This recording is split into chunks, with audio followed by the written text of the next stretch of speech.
सुंदरबन म्हणजे महाराष्ट्रातील सर्वात सुंदर ठिकाण.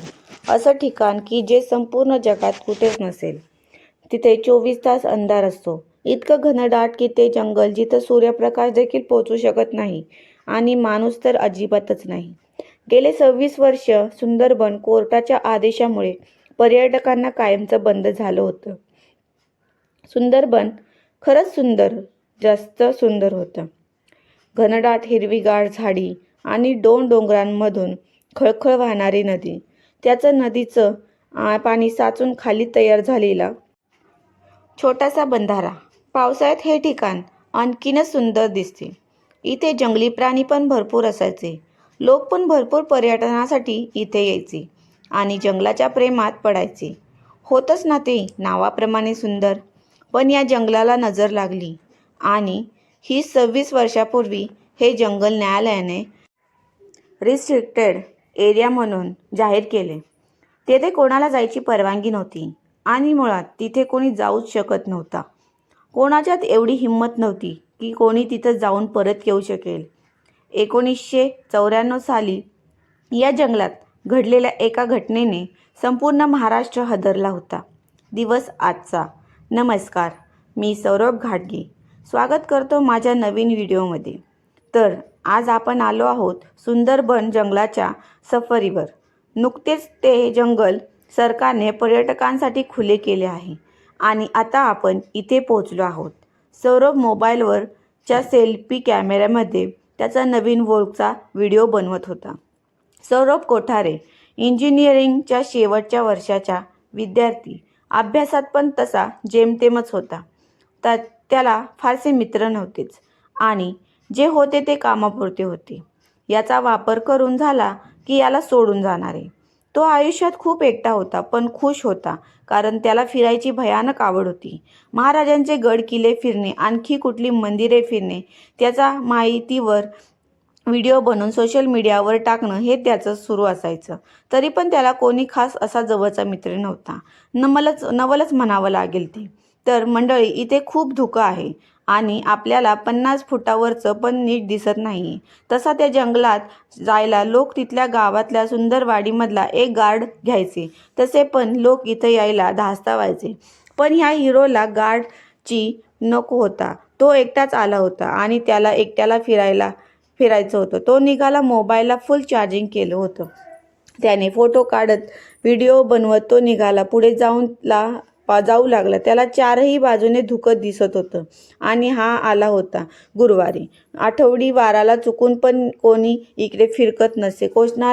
कशाला येते कामधंदा सोडून फिरायला. हा आपला आला, निघला आणि आता मुख्य जंगल सुरू झालं होतं. त्याने गर्द जंगलात पाऊल ठेवलं. पावसाची रिमझिम सुरूच होती. आजूबाजूला धुकं होतं आणि डोंगरावर दिसणारे धबधबे, सारं काही विलोभनीय दृश्य होतं. तो ह्या सगळ्या आठवणी आपल्या कॅमेऱ्यामध्ये कैद करत पुढे एकटाच चालला होता. सोबती फक्त त्याचा पाऊस आणि धुकं होतं आणि मुख्य जंगलात सौरभ आल्यापासून त्याचा पाठलाग करणारा होता तो आरब बबन्या. ये रे इकडं लवकर. तसा बबन्या पावसात पळत रपारपच्या दिशेने आला. इथं गाडी आली माझी. कोणीतरी इकलंच जंगलात गेलं असणार. रमाप्पा म्हणाला. लक्का हुडकायला पाहिजे त्याला, नाहीतर आणखी एक बळी घ्यायचा तो मुंजा. घाबरत बन्याला उत्तरला. अरे पण मुंजा तर मारला की कवाच त्या कुठल्या मांत्रिकानं. म्हणून तर कोर्टाने आदेश दिला ना जंगल उघडा म्हणून. रामाप्पा तसं म्हणताच बन्यानं गप्प बसला. इकडे सौरभची मजा आली होती. तो मस्त सेल्फी घेत वातावरण रसरून गेला होता, कारण त्याला कल्पनाच नव्हती की त्याचा पाठलाग सुरू आहे. पण जसा तो जंगलात जास्त जायला लागला तशी त्याला थंडी वाजायला लागली. थंडी पण साधी नव्हती, हाडं गोठवणारी थंडी होती ती. अचानकच वातावरणात बदल झाला होता. त्याला आता भीती वाटायला लागली होती आणि त्याला सारखं वाटत होतं की आपल्यावर कोणीतरी लक्ष ठेवून आहे. मदतीला आजूबाजूला कोणीच दिसत नव्हतं. फक्त आजूबाजूला होतं ते धुकं, पाऊस आणि घनदाट जंगल. मोबाईलमध्ये नेटवर्क नाही, कोणाला बोलवावं त्याला काहीच कळत नव्हतं. माघारी फिरावं तर जायचं कुठून आणि कसं? धुक्यात काहीच थांगपत्ता लागत नव्हता. थोडक्याच वेळात अंधार पडणार होता. आता त्याला भीती वाटू लागली होती आणि सूक्ष्म जाणीव पण झाली होती की कोणीतरी आहे जो आपला पाठलाग करत आहे. कोणीतरी आहे इथे जे आपल्यावर लक्ष ठेवून आहे. इकडे रमाप्पा आणि बबन्यांनी सरपंचला सांगितले, कोणीतरी जंगलात गेलंय. अरे त्याला कर्मा, आता कुंचिब्या जंगलात मारायला गेली. एवढ्या पावसाची सरपंच चिंताग्रस्त होता. म्हणाले, अरे एवढ्या गावातला माणूस न्यायला काय होतं लोकांना? आता तिथं पिंपळाला निवद कोण दाखवायचं? आज बी हकनाक एक बळी जाणार आणि जंगल परत एकदा बंद पडणार. पावसाची रिमझिम सुरूच होती. सौरभ पुढे चालत होता. तो पूर्ण भिजला आणि त्यात हाडं गोठवणारी थंडी त्याला सहन होत नव्हती. अचानक त्याला समोर एक दृश्य दिसलं. झाडाच्या दुतर्फा एक रस्ता गेला होता आणि त्याला रस्त्याच्या अगदी शेवटच्या टोकाला एक पिंपळाचं झाड होतं आणि ते झाड अशा ठिकाणी होतं ज्याला आजूबाजूला एक पण झाड नव्हतं. तो त्या झाडाच्या दिशेने चालू लागला. तो जसा जसा जवळ जाऊ लागला तसं तसं त्या झाडा स्पष्ट दिसू लागलं आणि त्या झाडाखाली बसलेली व्यक्तीसुद्धा. त्याला तिथे कोणा माणसाला पाहून बरं वाटलं. तो झपाझप पावले टाकत झाडाच्या दिशेने निघाला आणि त्याला तिथे एक स्त्री दिसली. ती बाई मांडीत डोकं खुपसून रडत होती. तिचं ते रडणं भेसूर होतं, खूप जास्त भेसूर. ही तर हिंमत करून तिथे गेला आणि त्याने आवाज दिला, ताई, अहो ताई. ताई. ती बाई एक नाही दोन नाही, ती फक्त रडत होती. मग तो भीत हळूच त्या बाईजवळ गेला आणि त्याने हलकेच तिच्या खांद्याला हात लावला. ताई, ऐका ना, माझी मदत हवी आहे तुमची. ती अचानक रडायची थांबली आणि तिने मान वर केली. त्या बाईचं तोंड बघून सौरभची भीतीने बोबडी वळली. त्या बाईला डोळे नव्हतेच. डोळ्याच्या जागी काळ्याबिट्ट खोबऱ्या होत्या. कपाळावर रक्त पडलं होतं. केस पिंजरलेल्या या सगळ्या गोष्टीच चांगली होती ती म्हणजे त्या बाईची साडी. लाल रंगाची ती साडी होती. कारण आलास इथं, काय पाहिजे तुला? तिच्या तोंडून त्याच बेसूर आवाजात तिचे हे शब्द ऐकाच तो तिथून वाट दिसेल तिकडे धावत सुटला आणि मागे ही बाई पिंपळाखालून हसत ओरडत होती, एवढ्या सहजासहजी नाही सोडणार तुला. 26 वर्षे वाट पाहते मी. किती वर्ष? 26 वर्ष, ती जोरात ओरडली. काय घडलं 26 वर्षापूर्वी? साधारणतः 26 वर्षापूर्वी साल 1994 साली सुंदरबनात गावात राहणारी पाटलाची लेक राधा सूर्यभान पाटील हिचा विवाह पुण्यातील एका बड्या प्रस्थानसोबत आयोजित केला गेला होता. विवाहस्थळ गावातच होतं. राधा खूप सुंदर होती. संपूर्ण गाव तिच्या इतकं सुंदर कोणीच नव्हतं. तिचे काळेभोर डोळे, गोरा वर्ण आणि तिचे रेखीव बांधा जो तिला बघेल तो तिच्या प्रेमात अखंड बुडत असे. राधाने पुण्यात शिक्षण घेतलं होतं. तिने कम्प्युटर इंजिनिअरची पदवी मिळवली होती. 1994 साली इंजिनिअरिंग पोरगी होती ती. लग्नाचा दिवस ठरला. मुहूर्त जवळ येत होता आणि अचानक लगीन घरात गलका सुरू झाला. एकच धावपळ उडाली. राधा बेपत्ता झाली होती. शोध सुरू झाला. ती कुठे सापडत नव्हती. काय करावं काहीच कळत नव्हतं. पाटील डोक्याचा फेटा काढून डोक्याला हात लावून हताशपणे बसले होते. नवऱ्या मुलाकडच्या लोकांनी त्यांच्या नको एवढा जो पाणउतारा केला होता ना, त्यास हे नैराश्य. लग्न तर मोडलंच, ते वेगळंच, सांगायची गरज नाही. इकडे राधाचा शोध सुद्धा पातळी सुरू होता. सूर्यभान पाटलाच्या डोळ्यात रागाने अंगार फुंकला होता. पोरगी जर समोर आली तर तिचा जीवच घेईल एवढा राग त्याला आला होता आणि तेवढ्यात एक जण वर्दी घेऊन पाटलाकडे आला. मालक, राधाताई जंगलाकडे गेल्या आहेत. त्या सुब्याने ताईला जंगलात पळत जाताना बघितलं. पाटील ताडकन खुर्चीवरून उठत म्हणाले, चला हत्यार घ्या, आज तिच्या चित्ता रचतो जंगलात. मायाला तोंडाला शेण घातलं आज आमच्या हिनं.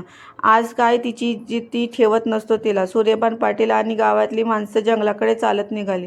इकडे राधा दुपारी घरच्या मागच्या दरवाजाने बाहेर पडली होती आहे हे ती तडक पळत जंगलाच्या दिशेने गेली होती. जंगलात 2 रस्त्याच्या मध्ये एक पिंपळाचं झाड होतं. त्या झाडाखाली कोणीतरी तिची वाट पाहत होतं. ती दुपारी घरातून निघून गेली होती. ती अनवाणीच पळत होती. काटे पायात रुतत होते. दगडाच्या ठेचा लागला होता. पाया रक्तबंबाळ झाले होते आणि ती तशीच धापा टाकत पळत होती. तिला वाटत होतं, एकदा आपण पिंपळाच्या झाडापाशी पोचलो की सगळं नीट होणार. आपल्याला मागे कोणी येत नाहीये ना याची ती सतत मागे वळून पाहत होती. पण तिला कोणीची साऊल लागत नव्हती. त्यामुळे तिला जरा हायसं वाटलं आणि ती त्या पिंपळाखाली पोचली. पण तिथं गर्द झाडी, दुतर्फा गेला मातीचा रस्ता आणि मध्येच असलेला पिंपळ एवढंच होतं. तो कुठेच दिसत नव्हता. सगळं शांत भासत होतं. सुंदरवनचं जंगल म्हणजे दाट घनदाट, जिथं सूर्यप्रकाश देखील क्वचितच यायचा, अशा ठिकाणी ती जंगलाच्या मधोमध उभी होती. ती घाबरली होती. तिला त्या आवाज येत होते, आशिष कुठं आहेस? मी आली आहे रे, तुझी राधा आली आहे. कुठे आहेस? आशिष म्हणजेच तिचा प्रियकर.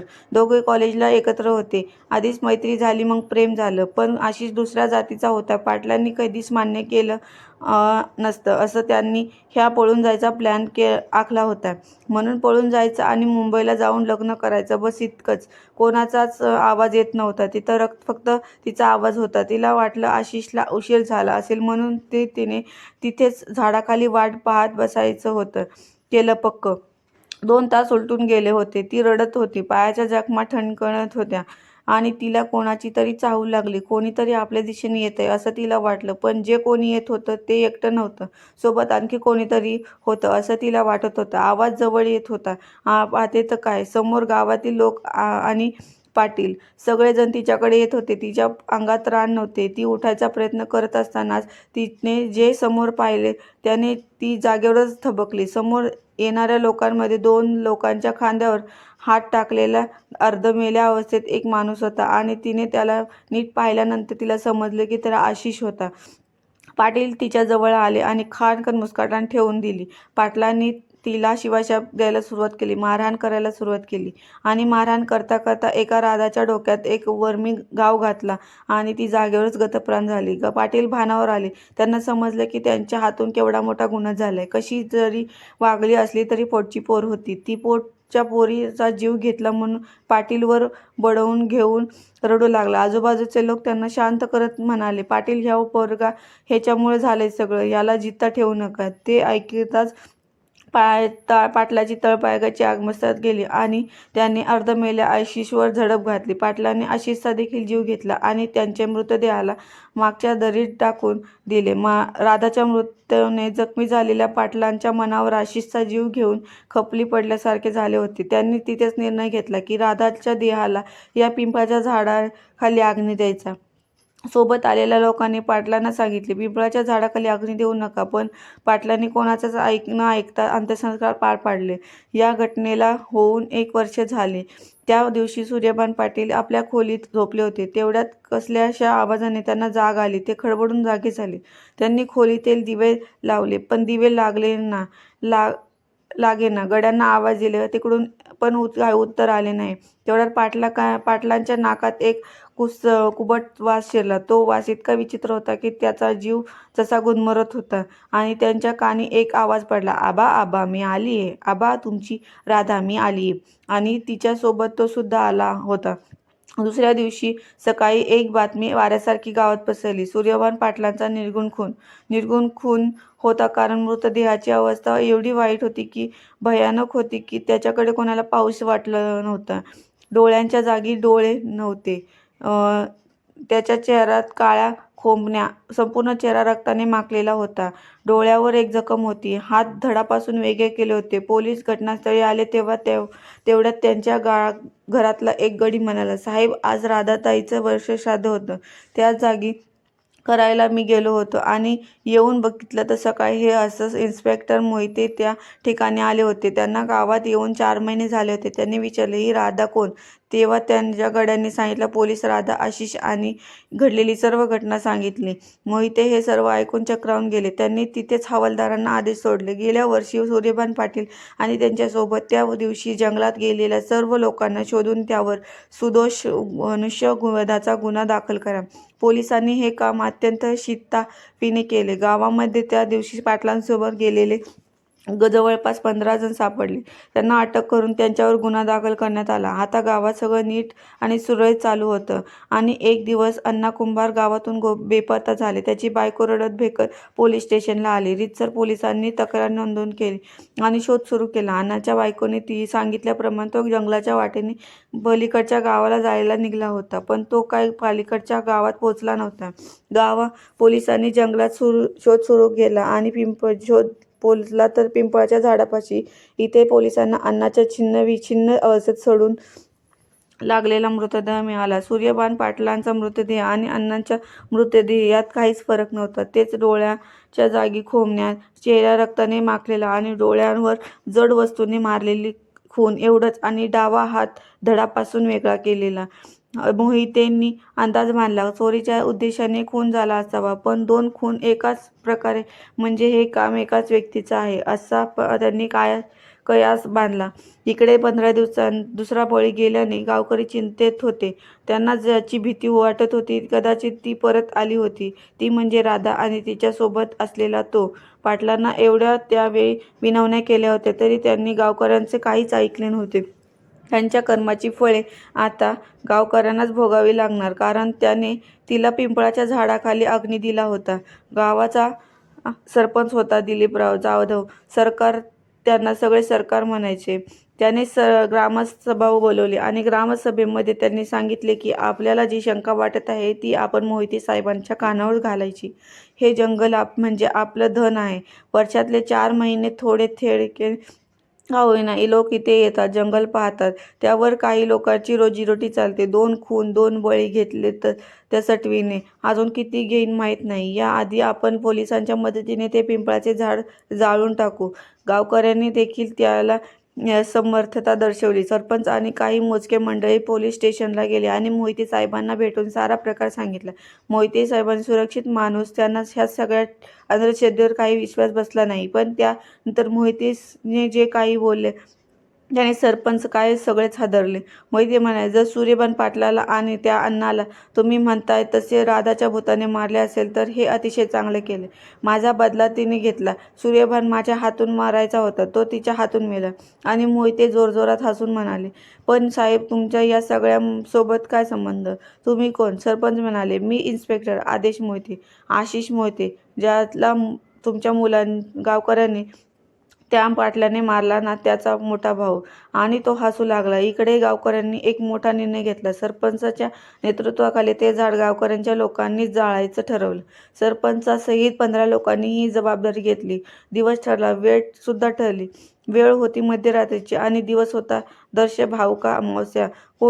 मांत्रिकाने सांगितल्याप्रमाणे अमावस्येच्या मध्यरात्री हे काम करायचे होते आणि हे निघाले.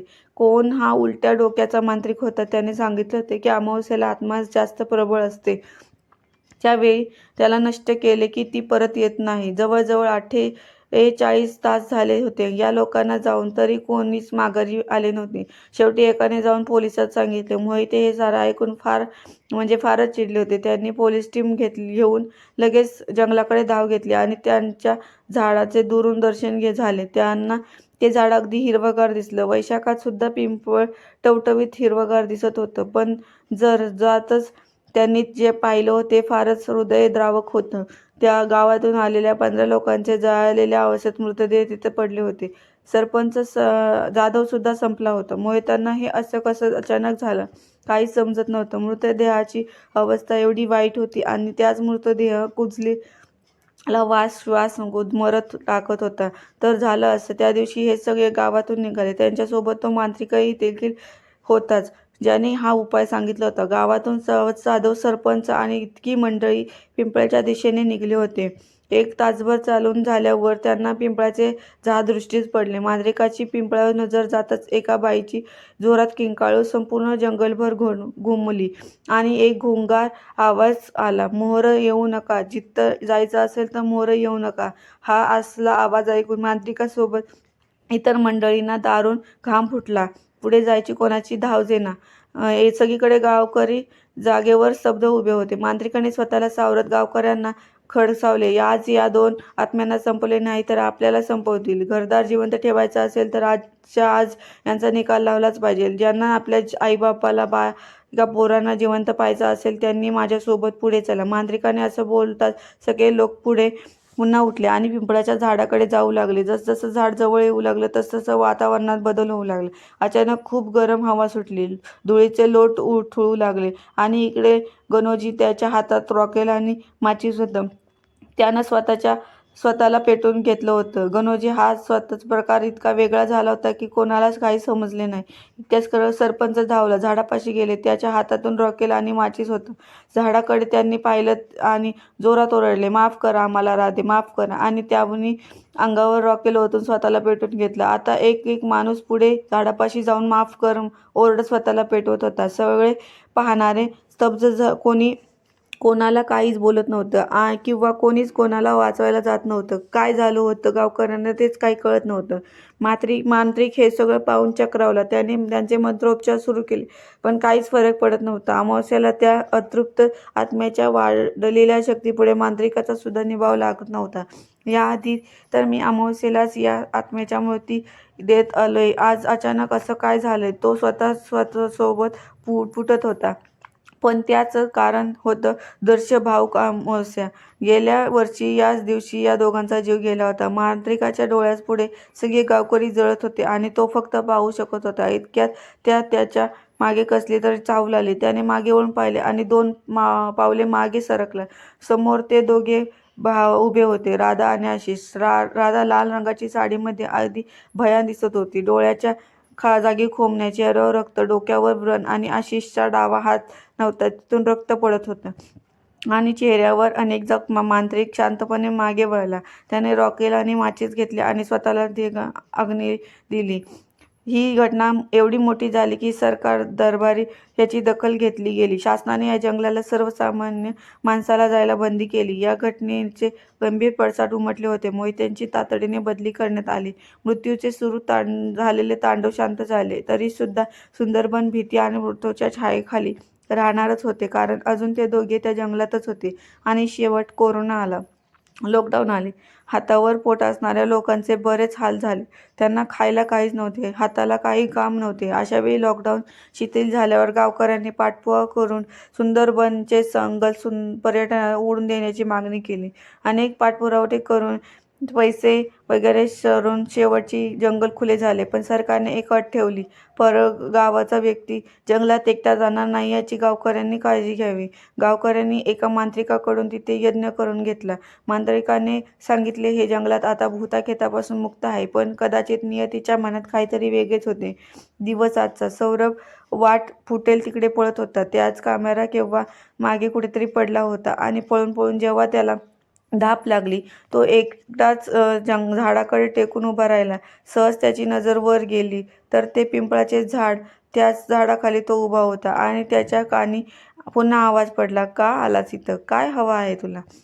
आणि सौरभला ते दोघे दिसले. 26 वर्ष झाली होती त्यांना जाऊन, पण ते अजूनही तिथेच त्याच पिंपळावर होते. दोघेही फारच भयानक दिसत होते. आशिषचा डावा हात नव्हता, त्याच्या खांद्यातून रक्त पडत होतं. सौरभच्या जागेवर थिजला होता, त्याला जागचा हलता येत नव्हता. तितक्यात आशिष सौरभकडे झोपावला आणि त्याच वेगाने मागे येऊन पडला. हे सारं इतक्या वेगात झालं की सौरभसुद्धा 2 पावले मागं सरकला आणि आशिषचा आत्मा आणि सौरभ याच्या दोघांमध्ये काहीतरी दैवी शक्ती आहे हे राधाच्या लक्षात आलं. तिचं लक्ष त्याच्या पायाकडे गेलं. त्याच्या पायात होता एक काळा दोरा, जो त्याच्या आजीने त्याच्या पायात खूप वर्षांआधी बांधला होता. त्या काळ्या दोऱ्यामुळे या दोघांना, सौरभला काहीच करता येईना. सौरभच्या देखील लक्षात आलं होतं की त्याने सुटकेचा निश्वास सोडला. त्याला वाटलं, हा दोरा माझ्या पायात आहे तोवर मला हे दोघे काहीच करू शकत नाही. एव्हाना संध्याकाळ झाली होती. सौरभने त्या दोघांची नजर चुकून गावच्या दिशेने धूम ठोकली. तो पळून जात एक किंकाळी त्या जंगलात बराच वेळ घुमत होती. तो आवाज राधाचा होता. इकडे सौरभ पळत होता. त्याला धाप लागली होती, पण तो पळत पळत आणि पळता पळता ओलसर जागेवर घसरून एका काट्याच्या झाडीत पडला. त्याच्या अंगाला काटे टोचत होते, पायात काटे घुसले होते. तो ते उपसून काढत होता आणि त्याच वेळी रक्ताच्या चिळकांड्या बाहेर उडत होत्या. तो रक्तबंबाळ झाला होता. त्याला काही सुधरत नव्हते. तो उठला, त्या झाडीतून बाहेर आला आणि चालू लागला. रक्त काही थांबायला नाव घेत नव्हते. चालून चालून थकून एका ठिकाणी जराच स्थिरावला. त्याला पाणी हवं होतं. तो पाण्याच्या शोधात इकडे तिकडे पाहत असताना त्याला लक्षात आले होते की ही जागा आपल्या परिचयाची आहे. इथे आधी आपण येऊन गेलोय. आणि तेवढ्याच आवाज आला. समोरून एक आवाज आला, आलास परत? का आलास परत? याने समोर पाहिले, समोर राधा आशिष उभे होते. त्याने वर पाहिले तर तो त्याच पिंपळाच्या झाडाखाली होता. त्याने पायाकडे पाहिले तर पाया काटे लागल्यामुळे रक्ताने माखलेला होता आणि त्याच्या पायात काळा दोरा नव्हता. नियतीने म्हणा किंवा नशिबाने केव्हाच साथ सोडली होती. राधा आणि आशिष त्याच्याकडे पाहून केविलवाणे हसू लागले. सौरभला काही सुचेना. त्याने त्या दोघांपुढे हात जोडले आणि म्हणाला, मी तुमचं काहीच वाईट केलेलं नाही. मला जाऊ द्या, मला मारू नका. गावातून रामाप्पा, बबन्या आणि सरपंच सौरभला शोधण्यासाठी जंगलात आले आणि ते सरळ पिंपळाच्या दिशेने चालू लागले. दूरच त्यांना पिंपळ दिसला. अगदी दिमाखात उभा होता तो. पिंपळाच्या जवळ जाताना त्यांना दिसले रक्त फाटलेल्या कपड्यांचा तुकडा आणि एक बूट. तिघांनी एकमेकांकडे पाहिलं आणि सरपंच म्हणाले, अरे गड्यांनो, ती गेलीच नाही, ही तच आहे अन ती आता कोणाला जिद्दी सोडणार नाही. ती जागीच झाली. समद्यांना सावध करायला हवं. सरपंच, रामाप्पा आणि बबन्याला बेपत्ता होऊन आज 3 दिवस झालेत आणि या तिघांना शोधायला गावातले काही लोक जंगलात निघाले आहेत आणि ते सुद्धा कदाचित कधीच परत न येण्यासाठी. मित्रांनो, तुम्हाला ही कथा आवडली असेल तर चॅनलला लाईक आणि सबस्क्राईब नक्की करा. धन्यवाद.